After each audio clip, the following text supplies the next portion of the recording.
Video में संगत सिद्धांत कंप्लीट हो गया था। संगत सिद्धांत में लास्ट में इक्वेशन निकली थी K = ZE। Z और E दोनों को इक्वल माना था, तो हमने जो आर्यनीय समीकरण है उसमें E की जगह Z रख दिया और e⁻ EA/RT, ये इक्वेशन 11 आ रही थी। ठीक है, देखो क्या हो इसके बाद जो संगत सिद्धांत है उसमें कुछ कमी आई और उनका संशोधन करके इनका एक संशोधित सिद्धांत दिया। पहले कमी क्या थी, हम संगत सिद्धांत के आधार पर K की वैल्यू का आसानी से परिकलन कर सकते थे। KC जैसे हमने संगत सिद्धांत पढ़ा था, उसमें समीकरण 8 और 9 में KC की वैल्यू निकाली थी, तो हम संगत सिद्धांत के द्वारा KC की वैल्यू आसानी से परिकलित कर सकते हैं। तो अधिकांशतः परिकलित व प्रेक्षित मान अधिकांश जो रासायनिक अभिक्रिया थी उनके लिए समान था। ठीक है, इस जैसे एक रिएक्शन है 2HI से हमें मिल रहा है H2 + I2 दोनों गैस फॉर्म। देखो ये जो रिएक्शन है इसके लिए 556 केल्विन टेम्परेचर पर Kc का परिकलित व प्रेक्षित मान लगभग समान रहता है। लेकिन यह जो सिद्धांत है कौन सा, संगत सिद्धांत। देखो एक एग्जाम्पल दिया, एग्जाम्पल में 556 केल्विन ताप पर Kc का परिकलित प्रेक्षित मान समान था। ठीक है, इसका मतलब है इस रिएक्शन पे तो ये लागू हो रहा है। इसके अलावा देखें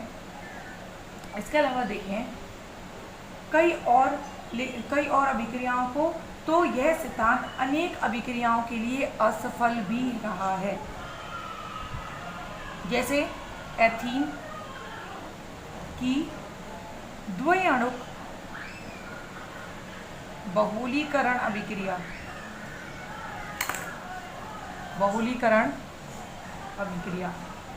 एक एग्जाम्पल ये हो गया। इसके लिए जो मान परिकलित किया जाता है, इस अभिक्रिया के लिए जो मान परिकलित किया जाता है वह वास्तविक दर से कैसा होता है, 5 × 10⁻⁴ के बराबर कम होता है। मतलब इतनी कमी होती है उसमें परिकलित मान से। ठीक है, इसके अलावा एक एग्जाम्पल और है 1,3-ब्यूटाडाइईन। ये 1,3-ब्यूटाडाइईन की जब हम बहुलीकरण अभिक्रिया करवाते हैं तो इस बहुलीकरण अभिक्रिया की वास्तविक दर परिकलित मान की तुलना में 10⁻⁴ की कमी होती है उसमें। ठीक है, इसका मतलब है कुछ अभिक्रियाओं पे ये संगतवाद, जैसे ये एग्जाम्पल है, इस पर संगतवाद लागू होता है, लेकिन कुछ अभिक्रिया ऐसी होती हैं जिन पे संगतवाद लागू नहीं होता है। जैसे कि एथीन की द्विअणुक बहुलीकरण अभिक्रिया, 1,3-ब्यूटाडाइन की बहुलीकरण अभिक्रिया। क्यों? क्योंकि इसमें जो परिकलित मान है उसका मान ज़्यादा होता है प्रेक्षित या फिर वास्तविक मान की तुलना में। अब इसकी असफलता का मूल कारण क्या है? इसकी असफलता का मूल कारण है पहला तो ये कि इसमें जो अभिकारक हैं उनको, अभिकारक के जो अणु हैं उनको दृढ़ गोले के रूप में मान लिया जाता है। दृढ़ गोले के रूप में मानते हुए सक्रियण ऊर्जा की प्रकृति स्थानांतरण ऊर्जा के रूप में मानी जाती है। कैसी मानी जाती है? जो सक्रियण ऊर्जा है उसकी प्रकृति मानते हैं स्थानांतरण ऊर्जा के रूप में। मतलब जब दो गोले आपस में टकराते हैं या दो दृढ़ गोले टकराएंगे या अणु आपस में टकराएंगे तो वो अपनी ऊर्जा को स्थानांतरित करते जाते हैं। ठीक है, तो पहली बात तो ये दृढ़ गोले मानना है अणुओं को, उसके बाद सक्रियण ऊर्जा को स्थानांतरण ऊर्जा के रूप में मानना है। यह संकल्पना H2I2 व HI जैसे साधारण अणुओं के लिए तो लागू हो सकती है। H2I2 व HI जैसे साधारण अणुओं के लिए तो लगभग ठीक है, उस पर तो हो सकती है। लेकिन अगर हम जटिल अणुओं को गोलों के रूप में माने तो ये संभव नहीं है। ठीक है, तथा ये जो सिद्धांत है वह कंपन व घूर्णन ऊर्जाओं के योगदान को नहीं मानता, लेकिन इन दोनों ऊर्जाओं के योगदान को नकारा नहीं जा सकता, नगण्य नहीं माना जा सकता, लेकिन यह सिद्धांत नगण्य मानता है। इसलिए ये सिद्धांत ठीक से लागू नहीं हो सकता। क्यों?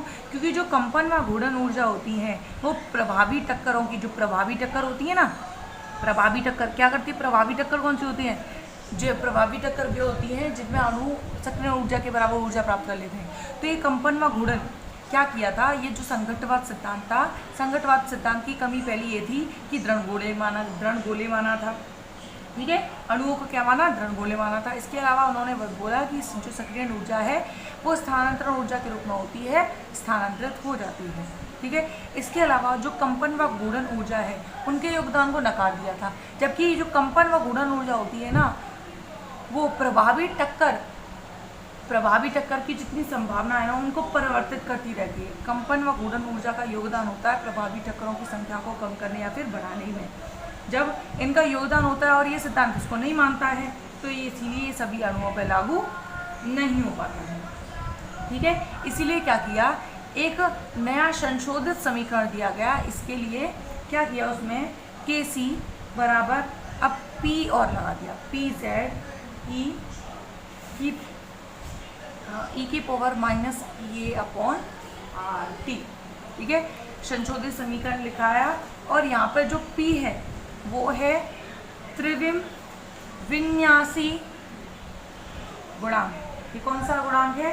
त्रिविम विन्यासी गुणांक। ठीक है, तो PZ इंटू में P। ठीक है ना, तो यहाँ P त्रिविम विन्यासी गुणांक है, मतलब ये है कि त्रिविमीय व्यवस्था का भी संघट्टवाद में फर्क पड़ता है। ये सिर्फ ये सिद्ध कर रहा है। यहाँ पर संघट्ट सिद्धांत कंप्लीट और उसका संशोधित सिद्धांत कंप्लीट हो गया है। अब नेक्स्ट है अभिक्रिया वेगों का ऊष्मागतिकी निरूपण, ऊष्मागतिकी समीकरण या फिर निरूपण। नेक्स्ट है अभिक्रिया वेगों का ऊष्मागतिकी निरूपण या समीकरण। देखो, ऊष्मागतिकी के नियम के अनुसार साम्यावस्था स्थिरांक यहाँ पर लगा लेंगे हम, यहाँ K स्टार साम्यावस्था स्थिरांक K स्टार तथा गिब्स मुक्त ऊर्जा में निम्न संबंध होता है। क्या होता है? देखो, डेल्टा G बराबर minus RT ln K star. ठीक है, तो यहाँ से K स्टार लेना है तो हो जाएगा E की पावर में चला जाएगा डेल्टा G अपॉन RT। ठीक है, अब देखो इसके अलावा डेल्टा G की एक इक्वेशन और होती है, डेल्टा G बराबर delta H minus T delta S। ठीक है, डेल्टा G बराबर delta H minus T delta S। अब हम क्या करें? इस G की वैल्यू को इधर पुट कर देते हैं, तो क्या आ जाएगा? K स्टार बराबर E माइनस यहाँ आएगा delta H minus T minus T delta S। या क्या अपॉन में क्या आ गया? RT। हमने डेल्टा G की वैल्यू लिखी है। अब देखो, अब क्या लिख सकते हैं? K स्टार बराबर E। अब हमने इसको अंदर गुणा कर दिया। देखो, डेल्टा H अपॉन RT। ठीक है, dot E delta S upon एक ही बात है, इसमें ये कॉमन होगा तो ये। इसके बाद नेक्स्ट देखो, अभी हम इसके बाद एक परम अभिक्रिया वेग टॉपिक पढ़ेंगे। उस परम अभिक्रिया वेग के बेसिस पर एक इक्वेशन है वो है के आर, मैं यहाँ लिख दूँ, चलो के आर बराबर के स्टार के टी अपॉन एच। ठीक है, ये इक्वेशन है परम अभिक्रिया वेग के बेसिस पर। अब देखो हम क्या करेंगे, हमें के स्टार की वैल्यू पता है, इसे इसमें पुट कर देंगे और देखो फिर क्या आ जाएगा। इसलिए मैं लिख रही हूँ सिर्फ डायरेक्ट वी नो, क्या के आर बराबर के टी अपॉन एच को मैंने आगे लिख दिया। अब K star E minus del H upon R T dot E del S upon R, ये आ गया। इसके बाद देखो के आर बराबर यहाँ पर K बराबर है R अपॉन एन, तो मैं R अपॉन एन यहाँ लिख दूंगी, के टी एन और ये क्या आ गया H, फिर भाई E minus del H upon R T आ गया, ये इक्वेशन आ गया।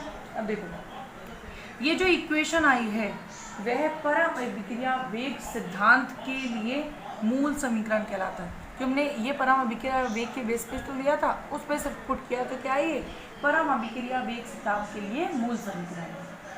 अब देखो यहाँ पर डेल्टा एच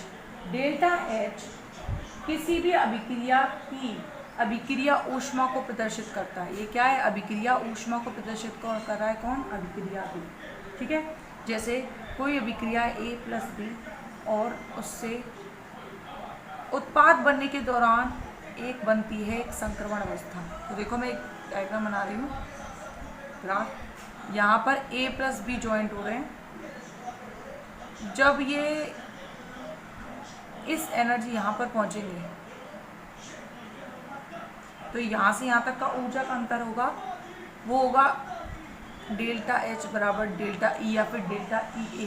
तो इस कंडीशन पे ए बी स्टार प्राप्त, मतलब संक्रमण अवस्था यहाँ पर प्राप्त होगी। तो यहाँ से यहाँ तक का अंतर क्या होगा, डेल्टा एच, जो किसके बराबर है, delta E.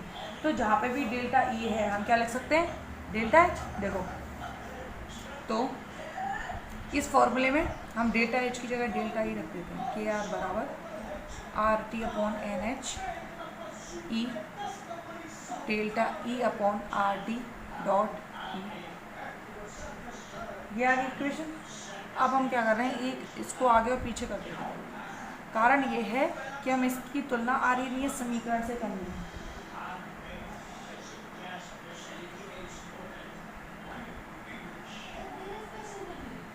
Dot minus E upon R T, या फिर ई ए भी बोल सकते हैं और उसको ई बोल दिया है डेल्टा, ठीक है। तो देखो ये इक्वेशन आ गई। अब देखो इसकी तुलना करेंगे हम आर्यनीय समीकरण। पहले आर्यनीय समीकरण एक तो ए बराबर के बराबर A E minus E upon R T था। तो उसके बाद संघर्ष सिद्धांत के अनुसार एक संशोधित समीकरण, दोनों से तुलना करेंगे। तो देखो पहले हम सिर्फ तुलना कर रहे हैं, के बराबर A E R T minus E upon R, ठीक है। तो देखो इससे तुलना की, ये K E A upon R T, यहाँ से यहाँ तक का, यहाँ से यहाँ तक का, ये सेम। तो ए के बराबर में क्या आ जाएगा, ये तो मैं यहाँ लिख रही हूँ साइड में। देखो क्या आएगा, अतः ए बराबर R T N H E del S upon R, ये आ जाएगी ए की वैल्यू, ठीक है। अब हमें इसी की तुलना करनी है अब संशोधित संघटवाद के संशोधित समीकरण से। तो क्या था वहाँ, पी जेड था, P Z E minus E upon R T, यही था। अब वही same, E upon R T same, E upon R T same, K same. तो इसके बराबर ये पी बराबर निकालें तो जेड को अपॉन में पहुँचा देंगे, ठीक है। जेड को क्या क्या अपॉन में, तो देखो क्या आ जाएगा, पी बराबर R T upon N H. तो यहाँ जेड था ना, उसको नीचे पहुँचा दिया जेड, ठीक है। ई डेल्टा एस अपॉन, ठीक है। तो ये हमने कर दिया जो अभिक्रिया वेग है उनका ऊष्मागतिकी समीकरण, ऊष्मागतिकी के रूप में निरूपण किया इनका प्रयोग कर, ठीक है। यहाँ पर एक कंप्लीट। इसके बाद देखो, इसके बाद नेक्स्ट टॉपिक है संघट्ट सिद्धांत व परम अभिक्रिया वेग की तुलना। इसे हम नेक्स्ट लेक्चर में पढ़ेंगे।